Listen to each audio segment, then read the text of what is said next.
তৃণমূল বিজেপির স্লোগান পাল্টা স্লোগান ঘিরে তপ্ত জগদ্দলের মেঘনা মোড়।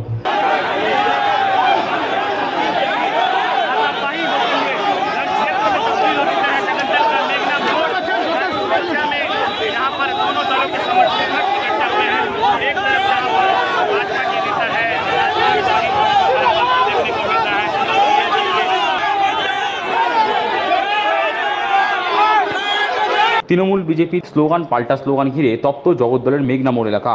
বন্ধের দিন বুধবার সকাল 11:15 নাগাদ বন্ধের বিরুদ্ধে জগদ্দলের মেঘনা মোড়ে জমায়েত হয় তৃণমূলের নেতাকর্মীরা। জগদ্দলের বিধায়ক সোমনাথ শ্যাম, ভাটপাড়ার উপপুরপ্রধান দেবজ্যোতি ঘোষ, সিআইসি অমিত গুপ্তারা মেঘনা মোড়ে দাঁড়িয়ে স্লোগান দিতে থাকেন।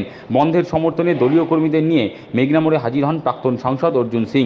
দুপক্ষের স্লোগান পাল্টা স্লোগানে তপ্ত হয়ে ওঠে মেঘনা মোড় চত্বর। উত্তেজনা এমন জায়গায় পৌঁছয় উভয় পক্ষ একে অপরের দিকে তেড়ে যায়। দুপক্ষের মধ্যে কিছুক্ষণ তুমুল ধস্তাধস্তি বেঁধে যায়। উপস্থিত পুলিশ কর্মীরা দুপক্ষকে সরিয়ে দেওয়ার বারবার চেষ্টা করেন। অবশেষে Barrackpore police commissionerate DC north Ganesh বিশ্বাস ঘটনাস্থলে পৌঁছে পরিস্থিতি সামাল দেয়। ঘটনা নিয়ে প্রাক্তন সাংসদ অর্জুন সিং বলেন, গুন্ডাদের নিয়ে তৃণমূল এলাকা দখল করতে চাইছে। পুলিশ গুন্ডা একত্রিত হয়ে অশান্তি পাকাতে চাইছে, কিন্তু ওদের বিরুদ্ধে লড়াই জারি থাকবে। তার দাবি, মমতা ব্যানার্জি গণতন্ত্র বিরোধী, উনি শাসনতন্ত্র চালাতে চাইছেন। এই শাসনতন্ত্র ওনাকে ক্ষমতা থেকে সরিয়ে দেবে। এখানে গুন্ডাদেরকে নিয়ে বসিয়ে এলাকা দখল করতে এসছে তৃণমূলে গুন্ডারা। দেখছেন না, একটা ঝান্ডা নেই তাদের কাছে, সব criminal, absolute criminal, absolute criminal तारा। एमएलए खुद यहाँ पे ऐसे कर रहा है। अरे कर रहा है तो करने दीजिए।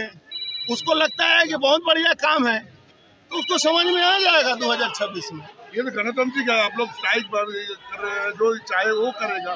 तो इन लोगों का रास्ते पे निकल के इस तरीके से नहीं, गणतंत्र को ममता बनर्जी मानती नहीं है। ममता बनर्जी गणतंत्र विरोधी है। वो शासक तंत्र चलाना चाहती है और वो शासन तंत्र जो है वो ममता बनर्जी को ले डूबेगा, ये निश्चित रही। मगर इतना आदमी आके आपके ऊपर अटैक करने की कोशिश कर रहे हैं। तो आप समझिए ना कि पुलिस और गुंडा एक हो गया है, तो इनको ये समझ में आता है कि हम लोग डर के घर में रहेंगे। ऐसा थोड़े है, हम लोग लड़ाई के जंग के मैदान में मरेंगे, क्या फर्क पड़ता है। না, যতক্ষণ ওরা সরবে না আমরা এখানে দাঁড়াবো।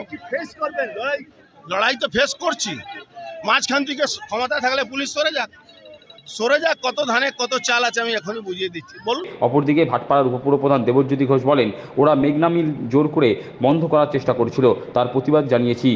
প্রাক্তন সাংসদ নিজে বেরিয়ে সেই গন্ডগোল পাকিয়েছেন।